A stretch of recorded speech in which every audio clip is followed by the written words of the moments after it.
अस्सलाम वालेकुम जी नाजरीन, अभी हम पहुंचने वाले हैं साइट पे। तो इंशाल्लाह आपको दिखाते हैं कि स्पिलिट यूनिट कैसे इंस्टॉल करते हैं। ये पूरी बिल्डिंग है और कितने दिन में हम लोग इंस्टॉल करते हैं। और मटेरियल पूरा ले लिया है हम लोगों ने।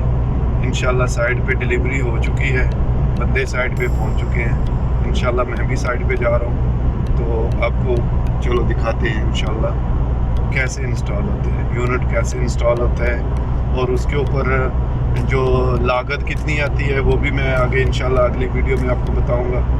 सो इंशाल्लाह आपको टेक्निकल जो तरीके हैं, जो टेक्निकल इजी वे हैं, वो इस अंदाज से बताए जाएंगे और प्रैक्टिकली भी और थ्योरिकली भी दोनों लिहाज से आप लोगों को इंशाल्लाह गाइड करें। और मेरी तो उम्मीद है कि इंशाल्लाह कोशिश है कि आप लोगों को जो अपना मेरा एक्सपीरियंस है, 23 साल का एक्सपीरियंस है, मैं इस फील्ड में हूँ। अल्हम्दुलिल्लाह बहुत अच्छा काम है। और इस फील्ड में, टेक्निकल फील्ड में, जो HVAC की जो फील्ड है, ये तो हमारी एक साइड है। अल्हम्दुलिल्लाह और भी साइड पे काम चल रहे हैं। जैसे जैसे इंशाल्लाह उनका भी नंबर आएगा तो मैं इंशाल्लाह उनका भी कवर अप करके आपको 1 बाय 1 अगली वीडियोस में जो है ना इंशाल्लाह वो आपको पूरी तफसील से बताया जाएगा इंशाल्लाह।